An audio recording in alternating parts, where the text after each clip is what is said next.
right, I can start. So my name is Angad. I'm one of the product managers here at Sumo Logic. I basically manage everything related to log search. I think I said it yesterday also. If you have any questions around log searches of different operators, or just want to know about what's on the roadmap, just feel free to hang out after the session. Cool. And my name's Zach Quirin. I'm on the solutions engineering team. I've been with Sumo Logic for about 3.5 years, currently focused on working with companies in the Pacific Northwest. And before we dive into the presentation, there's quite a bit of material that we're going to be going through. So we're going to move pretty quick, but after the fact, if you want to review the slides or everything, that'll all be presented so you can get access to it. So the topic for today is diving deep into advanced analytics. So there's kind of three main things that we'll be focusing on. The first are the different advanced analytical operators in the Sumo Logic platform. And then we'll go into some of the different use cases for the operators. And then lastly, how to actually take these operators and apply them to more advanced monitoring, troubleshooting, and investigation flows. So just to kind of preface things, what we've seen from modern applications, digital businesses, there's basically a set of expectations that's come up from the customers and users, and they can kind of be boiled down into expecting that an application's always up, or a system, that it's performant, that it's reliable, as well as secure. And so kind of taking that, the next question is, from a business perspective, how do you actually, what can you do to meet the needs and expectations of the customers? And so from kind of this domain of application and system monitoring and security, those come in the form of, how do you effectively monitor the different components and applications infrastructure? How can you quickly troubleshoot when an issue takes place? And then from there, how do you set up a strong alerting posture so you're notified when an issue takes place? And then lastly, how can you kind of have a system of detecting threats or any issue that's taking place from a security perspective? So that's what we're going to be talking about today, is how using machine data, so in the forms of text-based log data or time series metrics, how can you take that data and actually set up a strong posture from troubleshooting to investigations to alerting, monitoring, and threat detection. And so that's kind of in this topic that comes in the form of the different advanced analytical operators in the platform. So there's basically 5 operators that we're focusing on. We kind of categorize them in 2 different buckets: Outlier and time compare. Outlier, time compared, and SubQuery, all falling into more of the monitoring pipeline. And then log reduce, log compare, as well as SubQuery in the troubleshooting investigation pipeline. But there's use cases for all of them that overlap between the two. Just kind of keep that in mind. So starting with log reduce and log compare, if you're not familiar with these operators, essentially what log reduce is designed to do is basically take a set of raw text-based log messages and compile those down into the underlying patterns of the data set. And those patterns come in the forms of what we call signatures. So it's taking a large set of raw data, compressing it into the actual structure of the different messages. And then from there, you have the ability to do things like sort and rank and other capabilities on top of that, as well as kind of using like log compare these sets of signatures to historical baselines over time. So going into some different use cases, from a troubleshooting workflow, what we typically see is you have some type of alert in place that says, hey, there's an issue taking place. From there, you go into, in this case, Sumo Logic, and start to do the investigation, which could mean identifying which KPIs and metrics are actually experiencing issues. And then from there, there's kind of the troubleshooting phase of, all right, let's actually look at the underlying data, the raw logs, and investigate what's taking place. This could be in the form of running queries or looking at visualization on dashboards, but it's really trying to identify the root cause. And then from there, hopefully you can identify the root cause, apply a patch or a fix, and move on from there. So of this whole phase of troubleshooting, that process of identifying the issue and then actually investigating and figuring out what the root cause is, sifting through the logs and all the data, that's typically the most time-consuming process.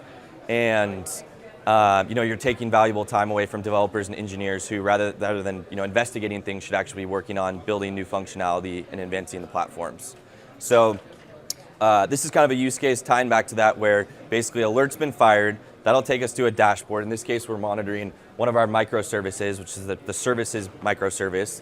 And underneath that, we can easily identify that we're having a spike in errors, our failed bookings metric is starting to spike, and then one of the CPUs in the cluster is also starting to have an issue. So we've kind of identified the problem. Now how do we actually investigate and troubleshoot to figure out what's taking place? And so this is where log reduce comes into play, where in this data set there's close to 4,000 messages, but using log reduce, this is basically just a click of a button, we've identified that there's really only a small subset of events that are happening over and over again. In this case, we can see that there's a stack trace and error that's kind of bubbling up to the top by using that operator. And then compiling that with log compare, we can now say, maybe 30 minutes ago, we deployed some new code, and that's when this issue started to take place a little bit later. So with log compare, we can compare the current set of signatures, which in this case showed us some of those stack traces, to let's say 30 minutes ago, and see if this is something that was already happening and isn't a result of that problem. Or in this case, there's actually a mention that these signatures are new, so it's something that's changed from before. So going a little bit deeper into how the operator works, if you run this is a basic text-based query that's showing errors and exceptions in a given period of time. We can see the raw logs. There's close to 3,700 messages and 150 pages. So if you wanted to scan that data, you'd kind of have to eyeball, flip through the pages, try to figure out what's going on. And that's where you can hit the log reduce button, which automatically will run the algorithm. In this case, it's broken that set of 4,000 messages down to just 5 what we call signatures. So essentially, there's really only 5 events that are happening. They're just all happening over and over again. Some of them might be more important to you. Others might be kind of cluttering up the data set and just creating noise. That's where it allows you kind of sift through that data to understand and see the patterns in what's taking place in the data set. Once you run the algorithm, there's also other capabilities you can run on top of it. So you can do things like promote or demote a certain signature. So if it's something that you care about more, you always want it to show up at the top if it's ever in the data set, or maybe it's something you never want to see and just bring it to the bottom whenever it's in there. You can have control over that, as well as splitting, which is basically if one of the signatures is too generic, so maybe there's really 5 messages that have been kind of compressed into a single signature, and you want to expand that back out and make it a little less generic, you have control over that. And then lastly, the ability to actually edit the signatures themselves. So you'll see there these different asterisks in the data set represents a wildcard. So that's a variable part of the message where everything else is static in all the other messages. So you can control what that variable part is. So in this case, we've taken an entire stack trace, which has a lot of data in it, and basically said anything that comes after this bad handshake line, we're just going to say treat that as one event, and that way we can compress it all together. So you have control over the different signatures and can do that. So there's also, by default, if you run log reduce, it runs it just against all the raw messages in the data set, so just raw logs. But in a lot of cases, and it's really effective if that data set of raw messages has a lot of different structure. So there's messages coming from whether it's different applications, different systems. Some of them might be longer, some might be shorter, some might be stack traces, etc. It's going to do a good job of quickly showing you all the patterns. But if all the messages essentially have the same structure, if it's something like JSON where they're structured, or key value pair, or like a space delimited message from a web server traffic, it's going to have a harder time identifying what the differences between the messages are. So you can actually run log reduce on a specific field that you parse out as well. So in this case, this is just a basic JSON message. We've parsed out the actual message key from the data set, and we can run log reduce against that single parameter. So if we do that, it's just basic syntax where you're specifying the field we want to run it against. It'll have the same effect, create the signatures, and you have all the same capabilities that you would have with a standard log reduce output. You can also do visualizations on top of this. So if you want, this is a relatively new set of functionality, but if you want to throw one of these sets of signatures on a dashboard and see, maybe you're just tracking all the different exceptions or events taking place, and you know, based on looking at these dashboards, you kind of understand the different colors, and all of a sudden a new signature or exception or whatever it is pops up, you can quickly, just by visualizing that, throw it up on a dashboard or track those changes. And then there's the log compare operator. So what this does, kind of like I mentioned earlier, you run log reduce. If you want to compare that set of signatures that gets generated to some historical time range, there's basically a button for log compare, and then it'll basically generate some other statistics, like if this signature wasn't in the original data set, that'll count it as new. If it was in the data set before but isn't in there now, it'll say that it's gone. Or if it's existed in both, but it's just the count has changed, it'll show you the delta of what's changed over time. And then you can also customize this. So UI, we could say, rather than just comparing two identical queries in the same separate time ranges, maybe you want to compare one prod environment to a separate prod environment against a completely specific time range. You can do that as well. And that'll just, using the UI, it'll generate the query syntax, but you could always build that out yourself as well. And then just kind of a little bit more advanced deep dive into that. So when you run log reduce, it's computing a set of different parameters on top of that data set. And those are kind of hidden a little bit in the back end. But in this example, we're running log reduce and then we're saving that resulting data set to a table. So now if you're familiar with the cat operator, you can run that against any table and that'll show you what's contained there. And this will actually show you everything, all the different parameters that log reduce computed and what you have available to filter and do different things like that. So you could take that. In this case, we've taken the one of the data sets, and we could take any of those and set up an alert on it, maybe track the delta percentage over time of a log compare query or something like that. So let's see. One sec. Cool. So next, going to switch into the Outlier Operator. So if you're not familiar with Outlier, it's basically an algorithm that you can run to compute on some statistic if there's kind of a change in the current behavior versus historical behavior. So if you want to monitor a spike, if it's something like response time, if it ever goes up, you want to know immediately, or if it's something like active users, if it ever starts to dip, you want to be notified immediately. That's kind of the type of trending statistics that it's useful for tracking. So good from an alerting perspective to proactively notify you as something's starting to change. And then from there, the main kind of benefit of outlier detection is basically, rather than, if you're creating an alert, rather than setting a static threshold, like if it's something, let's say failed logins in the last 30 minutes or whatever it is, you could set a static threshold of, say, if failed logins ever spikes above 10, trigger an alert. But if it's something that's more dynamic, maybe it changes throughout the day, maybe in the morning 10's a good baseline, but in the afternoon, 1's a good baseline or whatever it is, Outlier is really good, so you don't have to actually set a static baseline. It'll compute what's changing over time and decide that baseline for you statistically.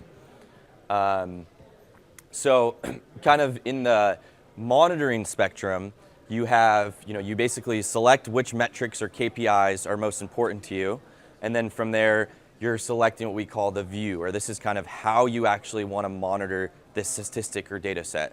Once you've defined that, then you can either set conditions and alert based off of that, or add it to a dashboard for more of a visualization perspective.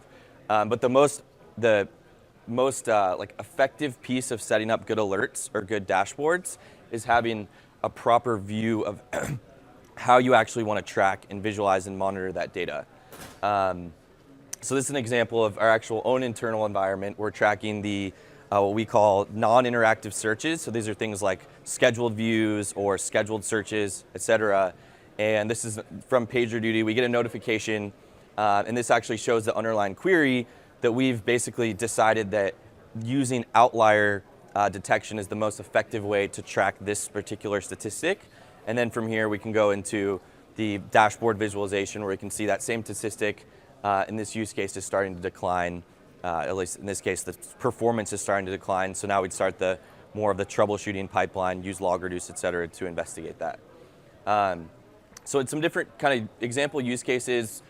In order to use the operator, there's just the basically outlier operator that using the query language, and then you specify what particular aggregated field you want to report on. So in this case, it's doing it on response time. One thing to note is if you want to use Outlier, the query has to have a time slice component, so it's tracking data that's changing over time. You also can manipulate the results of the Outlier algorithm. So there's 4 parameters you have control over. The first is the direction. So if it's something like response time and you want to set up an alert on top of it, you probably only care if it's increasing. If response time's going down, that's probably a good thing. You've implemented some form of optimization. So you can control, whether the alert fires on increase or decrease or both. There's also the threshold. So with the Outlier algorithm, it's computing dynamic standard deviation statistics over time on the data set. And by default, it's 3 standard deviations that if a data point's above 3 standard deviations, it would consider that an outlier. But you can control that parameter of the standard deviations with threshold. The window is basically the sample size that it's computing. So if you have a time slice of 1 minute and your window set to 15, then it's going to sample the last 15 minutes worth of data, compute all those statistics, and then compare your current data point to that sample, and do that. So you can control basically how far historically do you want to baseline against. The last is consecutive, which is if you want to, maybe a data site, it's spiking, but you don't care if it just spikes once and comes back down. Maybe you want to see if it spikes and then continuously grows and goes outside of those standard deviation thresholds. You also can control that parameter as well. So this shows an example where we're taking the number of errors and exceptions. The top query is the default parameters without any modifications. The last is changing it and tuning it to actually effectively track this data point, and now we can set up a meaningful alert on top of that. This just shows how to basically create an alert. So the purple triangle indicates an outlier in a visualization. For an alert using the query, you're looking at this violation column. If it has a value of 1, it means that there's an outlier detected. But you can also use any of the other available statistics that it's computed to make those even more meaningful on top of that. There's also a concept of what we call multi-dimensional outlier. So by default, if you run outlier, typically you're running out one single statistic, like the response time or active users or whatever it is. But in some cases, you might want to simultaneously monitor a larger group of data points. So if you say, let's take a microservices example, and you want to track the error rate or exception rate within all those microservices simultaneously, then that's where multidimensional outlier comes into play, where there's some special syntax to not only just run outlier, but also include the other field you want to group on. In this case, it's the event type or the name of the microservice that we're grouping on. And then just some cool things you can do with that. Once you've ran a multidimensional outlier using the query language, you can do some different kind of visualization manipulations on the data set. So if you want to, in this case, it's showing if there's an outlier, it has a value of 1. So this is basically showing how many of these microservices are experiencing outliers simultaneously. So if you take this spike at 9 o'clock, that's showing us that 5 of our 8 microservices are all simultaneously being affected. So that's just kind of one cool way to visualize that data set. I'll go ahead and hand it over to you. All right, thanks, Zach. So now I will cover the time compare operator. So this is another operator in Sumo Logic platform. It basically allows you to compare different business metrics or KPIs and how are they trending over time. So you can compare, let's say, error count of today with what was the error count yesterday or day before and stuff like that using time compare operator. So it helps you find out cyclical trends in your data. And then you can obviously alert if there is a deviation in those trends. So let's look at an example use case. I'll refer back to this monitoring workflow that Zach covered. Basically, you can use time compare to help you create better views and set better alerting condition. And let's see how we do it at Sumo. So this is a dashboard that tracks some of the business metrics that we monitor at Sumo Logic. And for business metrics is a tricky proposition. It's sometimes not easy to monitor a business metric in a static dimension. So you can't say, for example, here I'm looking at one of the dimensions here is syslog, receiver syslog, which is our syslog collector source, and how much data are we collecting. So I can't set a static threshold saying, if you collect more than this many log messages, then send me an alert. That does not really work well for us because customers would set up new sources, we would have new customers coming on board. So the static data point is not that valid.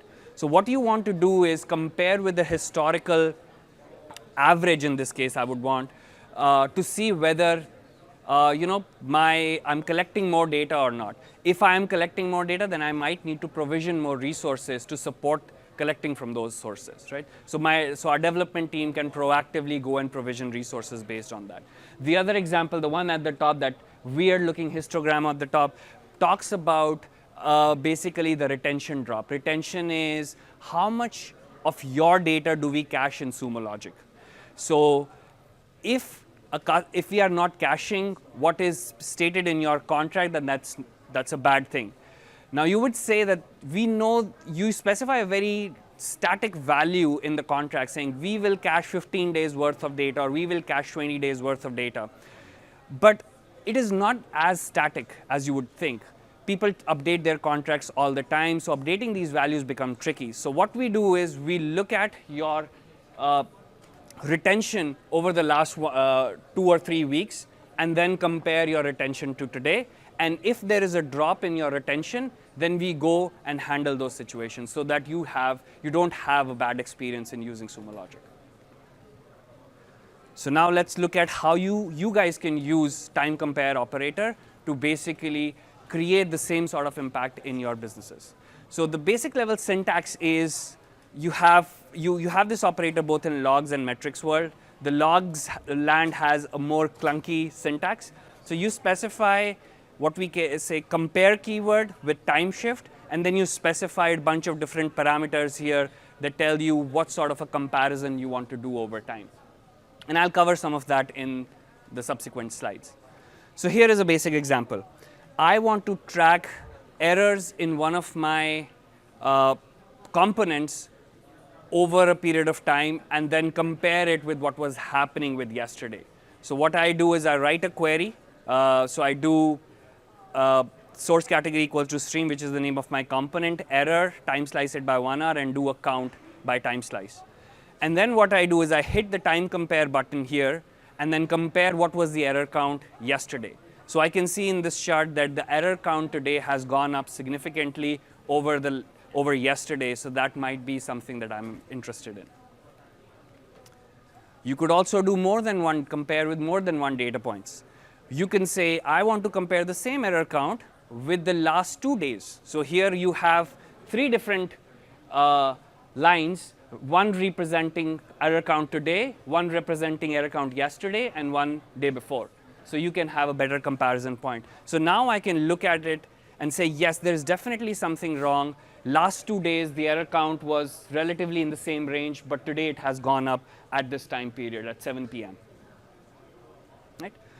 And this syntax can be a little bit clunky for multiple time periods, so I'm just going to take some time to discuss it more. So you see, compare time shift, it has 2 parameters, minus 1D and 3. So just want to go and say, what does it mean? So you basically want to compare today with the last 3 days. That's what the first example is doing. So the first data point tells you that 1D tells you how far, what is the time interval that you want to travel back in the past and get the data point. And the second parameter basically tells you how many data points do you want to fetch. So in this case, I'm saying I want to travel back 1 day and fetch 3 different data points for 3 different days. In the second example here, what I'm saying is I want to travel back 2 days and then fetch 3 data points. So basically what I'll get is data, I'll have the error count for today, I'll have error count for Monday, I'll have error count for, sorry, not Monday, Tuesday, because today is Thursday, I'll have an error count for Tuesday, then I'll have an error count for Sunday, and then Friday, basically. So this is how these 2 parameters interact with one another. And then there is this time fold operator. And we're not actually bending any laws of physics here. It's not actually folding time. It's basically doing an aggregation over the past data points that you have brought back. So in the previous example, we said, I want to compare error with the last 2 days' errors. So I don't want the individual data points for the last 2 days. I want an aggregation on top of that. So I can very easily do it with the time compare operator. All I have to do is specify that I need to do an aggregation operation. You can do it with the UI, or you could do it using the query language itself. And then there are complex sort of interactions or comparisons that you want to do. In this case, I don't know, should I compare it with yesterday, or should I compare it with last Thursday, or maybe last month's average? So what I'm doing is I'm doing actually 2 comparisons. I'm comparing the error count of today with yesterday and also with last 2 Thursdays average. So now I can see that although my errors today are higher, the last 2 Thursdays, at the same time, the errors were also high. So maybe there is not an issue. Maybe this is just a trend. I don't need to analyze it. So this, by doing multiple different time compares in this manner, you can figure out which cyclical pattern best suits your data, and then basically take it further and do some alerting or putting it in a dashboard or something like that. And then there's also one thing I'll quickly cover is aliasing. You can name your fields, the comparison points, so that your users can understand, because these graphs would go into some dashboard or they are in some searches, and it's not really intuitive what these 1 day and 14-day average really means for other users. So you can give them clear-cut names. So in this case, I've named one yesterday and one I've named baseline for last 14 days, so that it's easier for users to read.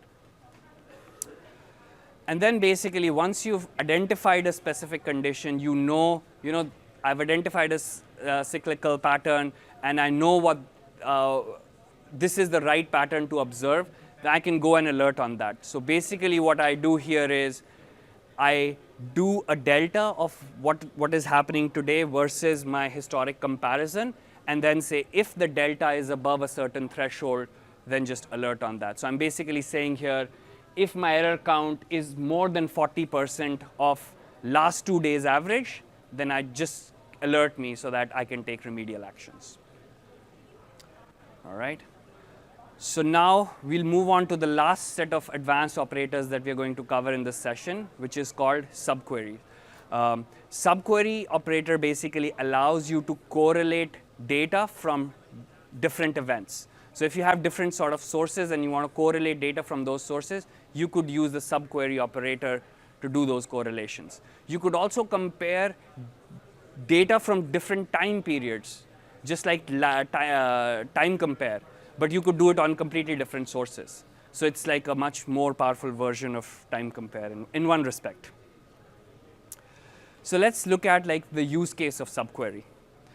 Again, I'll show this example of typical monitoring workflow. You can basically help in creating better views and doing better alerts. And I'll go through an example of Sumo logic of how we do things.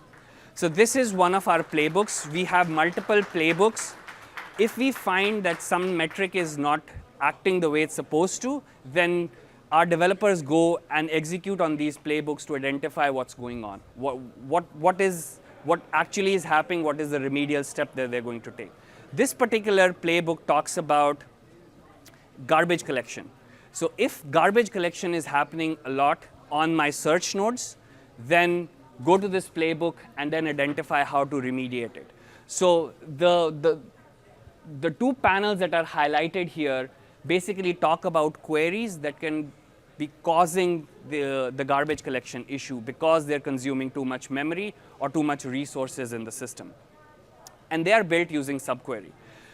There is one query that goes and identifies what are these potential queries that could be causing garbage collection problems, and another query gives me the data of those queries, like what is their session ID, how much data was scanned, which user executed it, and stuff like that. These come from two different log lines, two different sources, so you need SubQuery to correlate it. In a world where you don't have SubQuery, you would need to create two different panels, do this interaction manually, which could be time consuming and tedious in some respects. But SubQuery makes it really easy. The developer can just look at these potential queries that are affecting garbage collection and then take remedial actions really quickly. So let's see how you can build your own subqueries. So the syntax of subqueries is as follows. You have some parent query, and then you have a square bracket that you start, and then you have the subquery keyword, and then bunch of parameters that specify the from and to time on when subquery runs. Then you write your child query, basically, which is a well-formed Sumo query. And then you have this compose operator that helps translate the results from the child query to the parent query. So the compose operator takes in what fields you want to return back to your parent query and how many results you want to return back. You can cap that as well. So this is how it works under the cover. So you write a subquery, right? It gets some data. It passes whatever you specify in your compose operator to the parent query dynamically at execution time, and then the parent query executes and gives you the final output of the data. So in this case, the text highlighted in red is dynamically generated by the child query or the inner query. So building a subquery, I'll give you a very basic use case. This is also documented on our help talks, which is I want to figure out the booking trend of our most active user on Sumo Logic website or Travel Logic website, which is like a demo website that our sales teams use to do demos of the Sumo Logic functionality. So here, the query highlighted, the subquery highlighted basically looks at my web server traffic, identifies the IP address that is generating the maximum traffic that I'm correlating as my most active user in this case, and then I look at booking trend for that user basically. So there are multiple ways in which you can build this subquery. So the first one is using subquery in the source expression. By source expression basically tells you what data you want to get for your search. It's basically as a filter condition of your overall search. So the search goes and only gets the required data. So here, what I've done is write the subquery before the first pipe, which is my source expression. I say that I want the IP address is dictated by the subquery. So whatever the IP address the subquery returns, I only want to get the booking data for that particular IP address, right? So this is the syntax for that.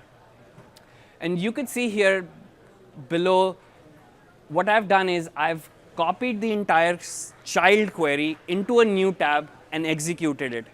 You could do this to figure out what is the results that are being sent back to the main query. So it helps you figure out whether debug your subqueries effectively, because it might be the case that the subquery is returning some results that you didn't want to pass back to your parent query. So opening it up in a separate tab and viewing the results can help you troubleshoot in some scenarios. So this is like a pro tip that I have for you guys. You could try it out as well. The second one is again in the source expression, but in form of keywords. So keywords are nothing but dynamic conditions that tell your parent query to fetch a specific amount of data.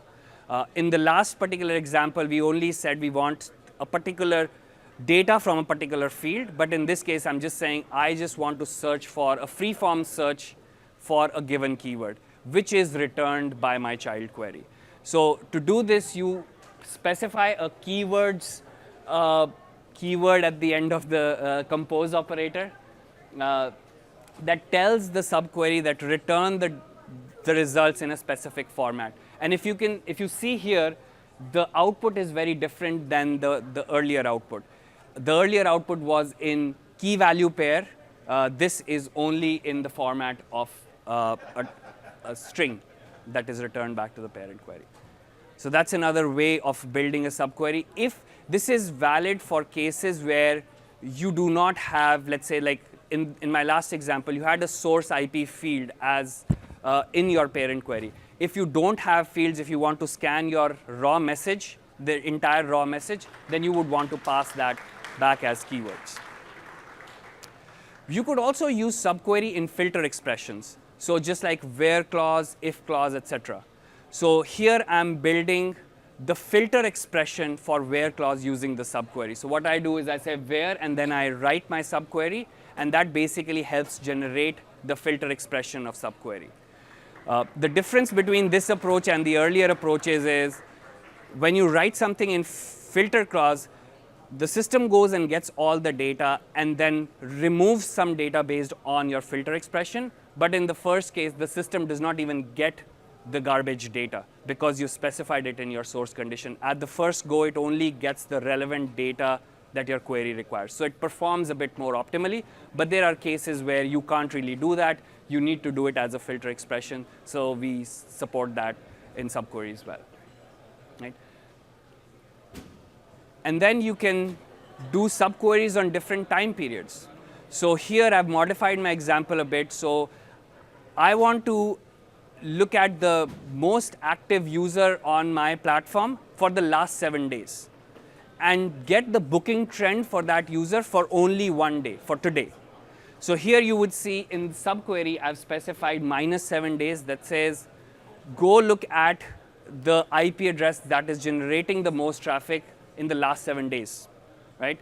And then that IP address is used to find the booking trends and display it here.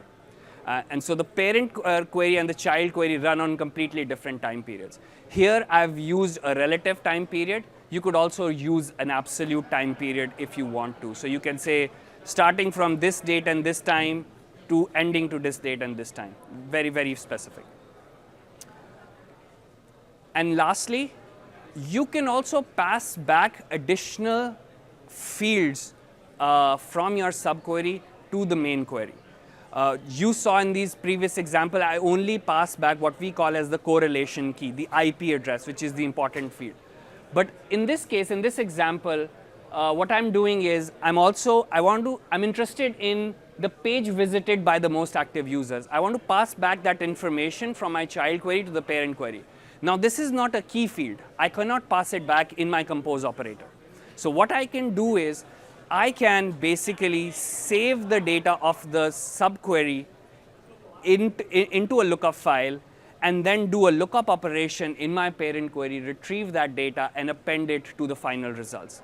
So this can, by this method, you can pass back additional contextual information from your child query to your main query. It's effectively doing a join operation at this point now with all the fields from your child query.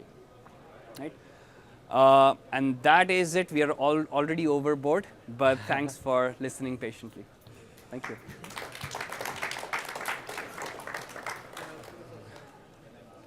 With that, we'll take some questions if there are any. If you have a question, lift your hand. I'll give you the mic. That was a lot, so I think you got them there. All right. Thank you. Thank you. Thank you. Zach and Angad, that was Thank you. very informative, I have to say. Thank you. Thanks.